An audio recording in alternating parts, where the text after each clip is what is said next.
요한복음 21장 1절로 25절 말씀을 가지고 주일 예배를 통해서 다시 회복시키시는 이유라는 제목으로 하나님 말씀 증거하겠습니다. 요한복음 30번째 시간입니다. 오늘로 이제 요한복음을 다 마치게 되는데요. 대단원의 막을 내리네요. 네. 중고등부에서 이렇게 요한복음을 처음부터 끝까지 말씀으로 나누는 교회가 그렇게 흔하지 않을 것 같은데, 아마 거의 없을 것 같은데, 여러분은 별로 감동도 없고 그게 뭐냐 이러겠지만, 하여튼 저는 나름대로 자부심을 느끼고 있는데, 하여튼 그냥 그렇다고요. 하여튼 오늘 설교를 하는 저한테는 참 기념적인 순간인 것 같습니다. 자, 오늘 본문은 예수님께서 제자들에게 세 번째 나타나신 사건입니다. 두 번째 때는 누구 때문에 나타나셨죠? 도마, 그죠? 주방에서 쓰는 도마가 아니라 토마스 때문에 나타나셨죠. 믿음을 세워주시기 위해서 나타나셨고, 이번에는 베드로를 회복시키시는 장면이죠. 오늘 말씀을 통해서 예수님께서 다시 회복시키시는 은혜와 이유를 발견하고, 혹시 무너지고 넘어진 상황 가운데 있다 그러면 회복되는 은혜가 있기를 바랍니다. 오늘 본문 1절에 보니까 예수님께서 디베랴 호숫가에 나타나셨습니다. 이 디베랴 호수는 우리가 잘 아는 갈릴리 호수예요. 같은 곳입니다. 그냥 그렇게 알면 되는데, 본문에서 예수님이 또 나타나셨다라는 표현으로 이렇게 또라는 표현을 하고 있죠. 이걸 강조하고 있는데, 여러분, 예수님이 왜 반복해서 또 나타나셨을까요? 한 번만 나타나셨으면 됐지 뭘 이렇게 자꾸 반복해서 나타나시나, 이럴 수 있는데, 거기에는 다 이유와 목적이 있는 거죠. 두 번째 나타나셨을 때는 도마 때문에 나타났다. 그래서 도마의 믿음을 세우시고 이렇게 옆구리 보여주시면서 손 보여주시면서 만져보고 봐라, 이렇게 해서 믿음 있는 자가 되라, 이것 때문에 나타나셨죠. 근데 이번에는 그 후에도 아직도 정신 차리지 못하고 물고기나 잡고 있는 베드로, 그죠? 사명을 잃고 잊어버리고 그러고 있는 베드로를 다시 예수님의 일을 감당하는 사람이 되게 하기 위해서 나타나셨다는 것입니다. 여러분, 우리는 너무 잘 잊어버리죠. 본 것도 잘 잊어버리고 들은 것도 잊어버리고, 심지어는 공부하고 외운 것도 잘 잊어버리죠. 중간고사 때 공부했던 거 시험 끝나면 다 잊어버리잖아요. 그죠? 그래서 기말고사 볼 때는 또 새로운 마음으로 완전히 포맷된 것 같이 이렇게 처음부터 다시 공부하고 이런 게 있지 않나 싶은데, 우리는 이렇게 잘 잊어버린다는 거예요. 그래서 설교도 잘 잊어버리죠. 지난주에 무슨 얘기를 했는지 거의 아마 기억 안 날걸요. 그래서 여러분한테 설교 메모가 중요하다고 이렇게 얘기하고 메모 좀 하라고 그러고, 어떤 사람은 이렇게 이름까지 이렇게 언급해 가면서 메모를 해라 그러는데 쌩까고 안 하고 이러고 있죠. 네. 그 성경 퀴즈를 매주 내주는 것도 이유가 있는 거예요. 여러분 잘 좀 들으시라고, 들은 걸 좀 기억하라고 이렇게 해서 내주는 거죠. 중고등부가 이렇게 여러분을 도와줄 때 좀 잘 따라와 주시기 바랍니다. 성경 퀴즈 내고 응모하고 이러라고 하는데, 건의하면 열어보니까 한 명도 없고, 한 명, 두 명 이렇게 하고 그러면 금방 또 이거 없어져 버려요. 그러니까 그런 일이 생기지 않도록 좋은 일에는 좀 이렇게 잘 반응하고 참여하는 모습이 있으면 좋겠습니다. 자, 베드로와 제자들 한 7명 정도가 물고기를 잡으러 나갔죠. 근데 베드로가 이제 물고기 잡으러 간다 보니까 다 따라서 이제 나간 거예요. 근데 밤새도록 아무것도 잡지 못했다는 거예요. 여러분, 이거 신기하지 않습니까? 생각해 보세요. 어부가 물고기를 잡는 일에 전문가인 사람들이 아무리 예수님을 그동안 따라다닌다고 해서 이렇게 어업을 쉬었다고 해도 밤새 헛구물질했다는 것은, 여러분, 이거는 예사로운 일이 아니에요. 예수님이 없이는 아무것도 안 된다. 사명이 아닌 일은 해도 열매가 없다. 이런 메시지가 숨어 있는 거죠. 그때 그렇게 밤새 헛탕친 제자들이 있는 곳에 새벽이 다 되어가는 시간에 예수님께서 바닷가에 나타나신 거예요. 그런데 성경은 제자들이 예수님을 못 알아봤다고 말씀하고 있어요. 여러분, 제자들이 예수님을 잊어버리고 있었던 거죠.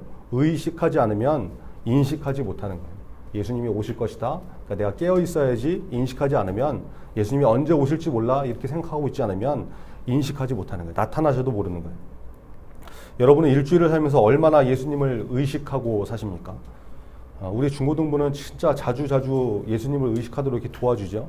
아침마다 성경 말씀을 카톡으로 보내주고, 카카오 그룹이나 SNS 통해서 중고등부 소식 자꾸 이렇게 전해주고, 밤 10시에는 함께 기도하자고 기도 제목 카카오톡으로 또 이렇게 보내주고, 그죠? 이게 여러분 예수님을 잊지 말자고 자꾸 이렇게 도와주는 거예요. 잊어버리지 말라고. 근데 이걸 귀찮아하고 툭하면 그냥 방에서 나가버리고, SNS 올려주는 소식 아무것도 관심 없어하고 그러면 이게 참 안타까운 거죠. 여러분, 예수님 의식해야 내가 예수 믿는 사람처럼 살 수 있는 거예요. 그죠? 예수님 의식하지 않으면 제자들이라고 할지라도 예수님이 나타나서 부르시는데도 예수님인지 못 알아본다는 거예요. 밤낮 그래서 하는 얘기가 옆구리 보여달라, 손바닥 내놔봐라. 손금 좀 보자. 이런 인생 된다는 거예요. 그죠? 순간순간 예수님을 의식하며 살아가는 그런 모습이 우리 가운데 있어야 된다는 것입니다. 중고등부에서 자꾸 이렇게 도와줄 때 여러분 매일매일 예수님을 인식하고 살 수 있는 저와 여러분 되기를 간절히 바랍니다.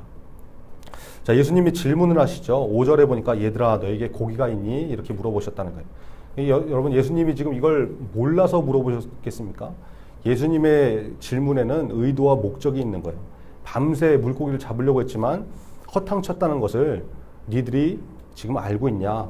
다시 한번 쟤들에게 인지하게 하시고 말씀에 순종했을 때 어떻게 되는지 보여주시려고 예수님께서 질문하셨다는 것이죠. 쟤들이 당연히 잡은 게 없다고 그랬죠. 그렇게 대답을 하니까 예수님께서 말씀하십니다. 배 오른편에 그물을 던져라. 그러면 잡을 거다 이러시는 거예요. 여러분 예수님의 직업이 무엇이었습니까? 예수님의 직업 혹시 아세요? 육신의 아버지, 예수님 육신의 아버지가 요셉이었죠. 그 요셉이 목수 일을 했잖아요. 전혀 또 이제 새로운 사실이죠. 예수님도 자라나시면서 집에서 이렇게 목수 일을 하셨다는 거예요. 그러니까 목수라고 볼 수 있죠. 그러면 목수가 물고기 잡는 일을 잘 알겠습니까? 아니면 어부가 물고기 잡는 일에 대해서 잘 알겠습니까? 당연히 어부가 잘 알죠. 그죠? 그러니까 지금까지 제 아들이 그물질을 했던 것은 어부들이 봤을 때 물고기가 있을 만한 곳에 그물을 던졌던 거예요. 그죠? 근데 밤새 한 마리도 못 잡았다는 거죠. 근데 웬 사람이 나타나가지고 오른쪽에다가 그물을 던지라는 거예요. 밤새 내가 허탕쳤는데 거기는 물고기가 없을 텐데. 근데 나중에 보니까 이분이 목수 출신의 예수님이었죠. 그러니까 제자들이 막 충격받는 거예요. 야, 역시 예수님은 하나님이시구나. 이걸 다시 깨닫게 되는 거죠. 여러분, 예수님은 하나님이십니다. 아멘? 예, 아멘이죠. 그래서 예수님 말씀에 순종하면 문제가 해결되는 거예요. 안 잡히던 게 잡히고 죽은 것이 살아나고 병이 회복된다는 것입니다. 하나님이시기 때문에. 그런 예수님을 믿고 순종할 수 있는 우리 중고등부가 다 되기를 바랍니다. 자, 예수님께서 말씀하신 것을 제자들이 순종해서 그물을 던집니다. 말씀을 듣고 그물을 던지죠. 여러분, 순종이라는 것은 이렇게 수고가 필요한 거예요. 밤새 내가 허탕치고 헛그물질 해가지고 지칠 대로 지쳤는데 내가 물고기 잡는 전문가인데 그래서 물고기가 있을 만한 곳에는 다 그물질을 했었는데 마지막 한 번 더 말씀하시니까 그물을 던지는 거. 이 수고가 필요한 것이죠. 순종은 그냥 되는 게 아니에요. 움직여야 되고 해봐야 되고 내 생각에는 때로 아닌 것 같아도 말씀 때문에 하는 것, 이게 순종이라는 것입니다. 여러분 중고등부 시절부터 말씀에 순종하는 훈련을 한번 해보시기 바라요. 물론 귀찮죠. 수고스럽죠. 근데 한번 해보는 것, 이것이 여러분을 믿음 가운데 나타나게 하는 순종이 된다는 것입니다. 살리는 순종이 되는 거예요. 작은 것부터 설교 메모하라고 그러면 좀 한번 해보고 한 달에 한 번 정도 뭐 일주일에 한 번 정도 새벽 예배 나오자 그러면 힘써서 나와보고 이런 게 필요하다는 것이죠. 여러분 중에 누가 새벽 예배 나오는 게 즐겁겠습니까? 그죠? 뭐 좀 이상한 사람 아니면 다 괴롭고 힘든 거 아니에요? 새벽에는 뭐 이렇게 엎어져 자고 이런 게 필요한 거지. 밤새 뭐 놀면 놀았지 새벽에 일어나서 예배 드리러 오는 거 이거 누가 좋겠습니까? 그죠? 즐겁고 좋아서 하는 사람이 몇 명이나 과연 되겠어요? 근데 단기 방학 때 새벽 예배 한번 드려보자 그러니까 요일 정해가지고 내가 일주일에 한 번이라도 나와보고, 그죠? 담임 목사님께서 5월 5일이었죠. 그날 새벽 예배 나오는 학생들한테 그 모닝 아침 식사 사주시겠다고 그러니까 그때 막 20 몇 명 나와가지고 막 목사님도 충격받고 막 이런 일이 벌어졌잖아요. 단기 방학 새벽 예배 때 가장 충격적이었던 일이 평택에 사는 고3 현우가 나왔었던 건데, 예, 오늘 지금 뭐 다리가 뭐 어떻게 됐는지 이렇게 목발을 짚고 이렇게 나왔더라고요. 이게 원래 이런 애가 아닌데 지금도 졸고 있는데 저도 하여튼 참 이게 충격을 받는 거죠. 그 새벽에 평택까지 와가지고 뭐 차량 운행을 해달라고 해서 저는 충격을 받고 다른 사람들은 현우가 나온 걸 보고 충격받고 저 인간이 저런 애가 아닌데 저 오빠가 저런 오빠가 아닌데 이게 무슨 일인가 이러면서 충격받고 그러죠. 현우는 졸다 지금 깨서 충격받고 이러는 거예요. 그러니까 힘쓰고 애쓰니까 이런 일들이 벌어지는 것이죠. 그렇죠? 수고스럽지만 순종하는 거. 그러니까 되더라는 거예요. 여러분 순종에는 이렇게 수고가 필요한 거예요. 정말 좀 안 내켜도 힘들어도 해보는 수고가 필요하다는 것입니다. 그런데 그것을 통해서 놀랍게 성장하고 하나님께서 부어주시는 은혜를 경험하는 일들이 벌어진다는 거죠. 저와 여러분이 조금 수고롭더라도 하나님 말씀에 순종할 수 있는, 그렇죠? 그래서 교회가 하는 일에 좀 열심을 내서 참여할 줄 아는 그런 믿음의 사람이 다 되기를 바랍니다. 그물을 배 오른편에 던졌습니다. 그러자 놀라운 일이 벌어집니다. 밤새 한 마리도 못 잡았던 물고기가 그물이 찢어질 정도로 많이 잡혔다는 거예요. 말씀에 순종하면 이런 역사가 나타나는 것이죠. 그제야 제 아들이 예수님을 알아보고 베드로는 또 이렇게 바다로 뛰어들고 예수님께 이렇게 나오는 장면이 말씀 가운데 나오죠. 9절에 보니까 밤새 고생한 제 아들을 위해서 예수님께서 숯불을 피워두시고 물고기와 떡을 이렇게 굽고 계셨습니다. 그러면서 지금 잡은 물고기를 좀 가져오라고 이렇게 하시는데 그때 제 아들이 잡은 물고기 숫자를 이렇게 세보니까 몇 마리였어요? 153마리. 그죠? 153. 이게 익숙한 숫자죠. 우리 중고등부 SNS 계정에도 다 들어가 있는 숫자고, 그죠?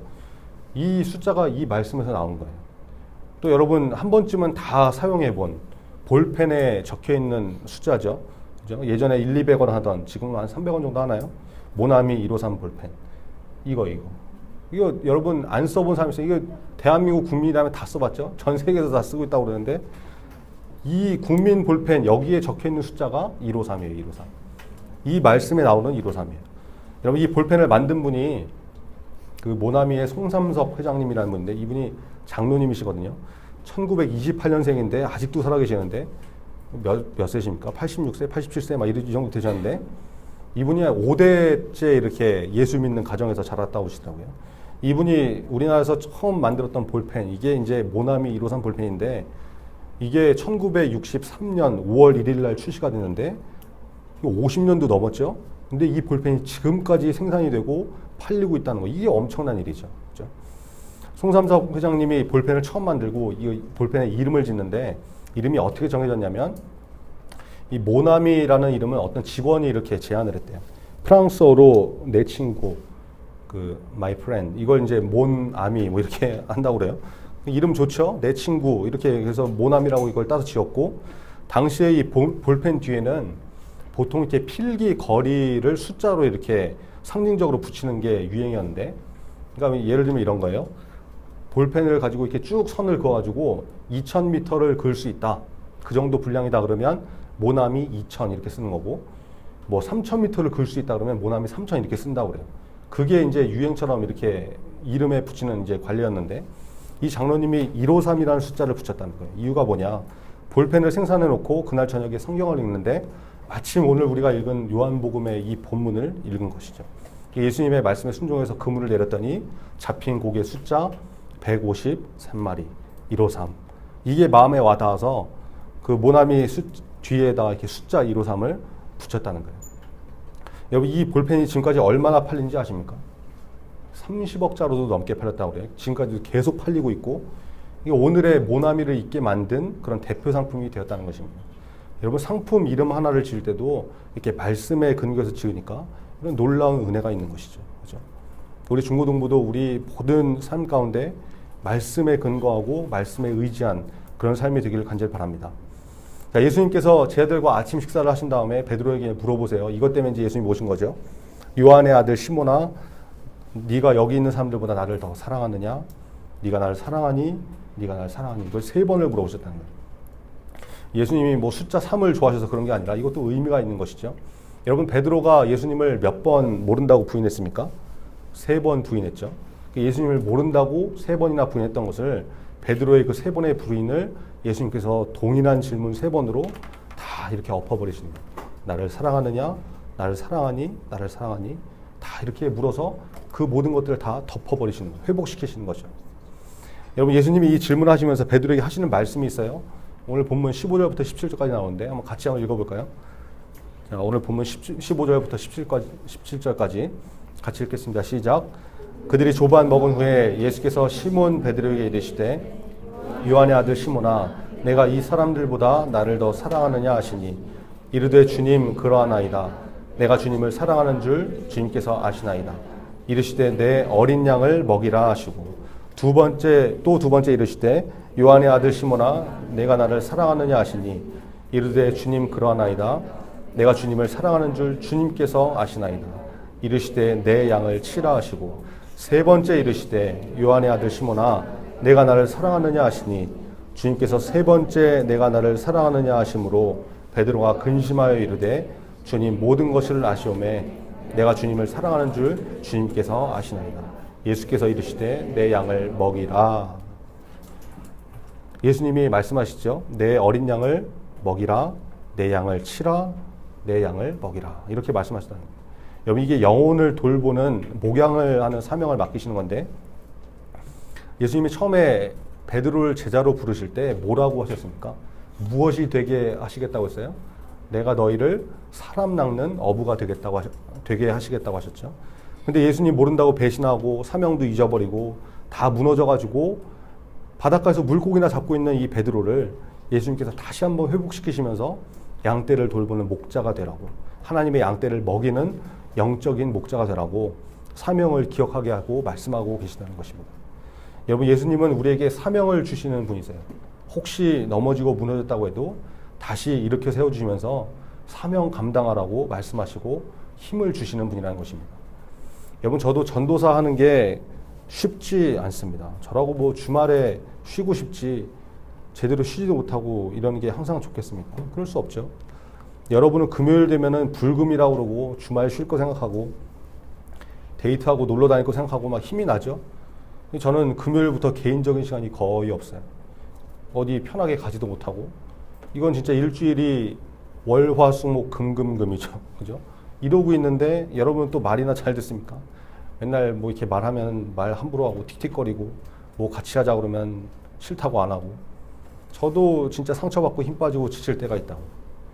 남들 다 쉬고 있는 노는 시간에 컴퓨터 앞에 앉아갖고 6시간, 7시간씩 설교 준비하고, 어떤 때는 밤새 준비하다 지쳐가지고 막 책상 의자에 이렇게 앉은 채로 졸다가 새벽에 깨기도 하고 허리 아프고, 그죠? 오늘도 새벽 예배 마치고 또 사무실에 앉아갖고 설교 다듬고 마무리하고. 힘들지 왜 안 힘들겠어요?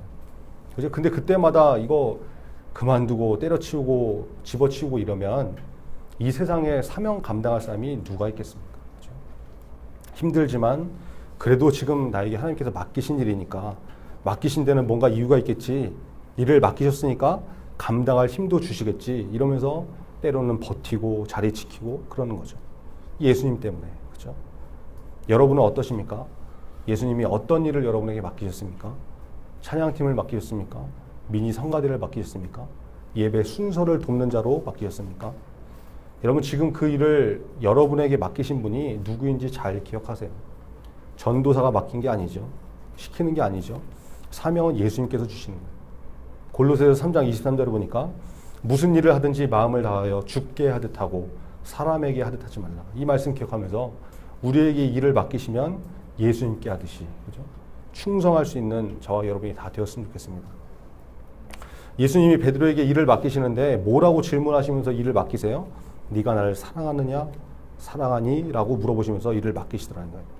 여러분, 사랑하면 일을 맡기시게 되어 있고 사랑하면 일하게 되어 있습니다. 그렇죠? 예수님 사랑하는 것이 먼저라는 것이죠. 그 마음 없으면 감당할 수 없기 때문에 그래요. 여러분, 하나님의 일을 하고 싶습니까? 그러면 먼저 예수님 사랑하는 일부터 하시기 바랍니다. 내가 누구를 사랑하고 있는가? 내가 무엇을 사랑하고 있는가? 이거 먼저 점검해 봐야 된다는 거예요. 여러분, 하나님의 일은 일부터 하는 것이 아니에요. 먼저 예수님 사랑하는 것이 우선되어야 되는 것이죠. 예수님께서 지금 그거 물어보시는 거예요. 저와 여러분이 예수님을 사랑하는 마음이 좀 충만해서 하나님이 일을 맡기실 때 맡길 만한 사람이 좀 되었으면 좋겠고, 맡기신 일을 좀 잘 감당할 수 있는 그런 충성된 사람이 되었으면 좋겠습니다. 오늘 본문 18절부터 보니까 예수님께서 베드로에게 사명을 주시고 앞으로 베드로가 어떻게 순교할지 이렇게 살짝 이렇게 말씀해 주시죠. 그리고 예수님을 따르라고 말씀을 하십니다. 그러니까 베드로가 뭐라고 그래요? 주변에 있는 요한을 이렇게 돌아보면서 예수님께 질문을 합니다. 예수님, 얘는 어떻게 됩니까? 뭐 저는 순교하는데, 저는 뭐 내가 원하지 않는 곳을 이렇게 막 끌려가고 그러는데 얘는 어떻게 되나요? 이렇게 물어봤다는 거예요. 그때 예수님께서 뭐라고 그러세요? 22절에 나오는데 같이 한번 읽겠습니다. 22절 시작. 예수께서 이르시되 내가 올 때까지 그를 머물게 하고자 할지라도 내게 무슨 상관이냐? 너는 나를 따르라 하시더라. 이게 무슨 말입니까? 요한이 어떻게 되든 그건 너 사명 감당하는데 그게 무슨 상관이냐 이거죠. 신경 쓰지 말고 너는 나를 따라라. 이 말씀하시는 거예요. 여러분, 우리는 신앙생활할 때 자꾸 남을 볼 때가 있어요. 나는 이렇게 하는데 저 사람은 왜 안 하나? 나는 이렇게 봉사하고 헌신하는데 쟤는 왜 안 해? 이럴 때가 있다는 거예요. 예수님이 지금 그거 하지 말라는 거죠. 남 신경 쓰지 말고 너는 너에게 맡겨진 일만 충성하라는 것입니다. 하나님을 바라봐야지 주변에 있는 사람 바라보고 비교하고 의식하고 이럴 필요 없다는 것이죠. 여러분, 신앙생활은 하나님과 나와의 관계입니다. 하나님과 나와 1대1의 관계이기 때문에 다른 사람이 중요한 것이 아니에요. 이렇게 얘기하면 또 이 말씀을 주변에 있는 사람들 다 신경 끄고 이기적으로 혼자 신앙생활 해라 이렇게 오해하는 그런 일이 있으면 안 되겠죠. 분명히 연약한 사람들, 또 혼자 예배 나오기 힘든 사람들, 어려운 사람들 신앙생활 잘 할 수 있도록 돕는 모습이 우리한테 필요하다는 것입니다. 우리가 같이 이렇게 예배 드릴 수 있도록 돕는 거 굉장히 중요한 일이죠. 반드시 해야 돼요. 이걸 지금 하지 말라는 게 아니라 뭐예요? 신앙생활 하면서 남과 나를 비교하지 말라는 것이죠. 내가 새벽 예배 나오면 새벽에 안 나오는 사람들이 보여요. 그죠? 당연한 거죠. 그럴 때 나는 새벽 예배 하는데 너는 왜 안 나오냐? 그래서 되겠냐? 이렇게 비교하고 핍박하는 일을 하지 말라는 것입니다. 내가 새벽 예배 해보니까 정말 좋더라. 함께 같이 해보자. 이렇게 하는 것은 필요한 것이지만 남을 정죄하고 비판하고 이런 것은 없어져야 된다는 거예요. 어제 토요 리더 모임을 하는데 몇 명 안 나왔어요.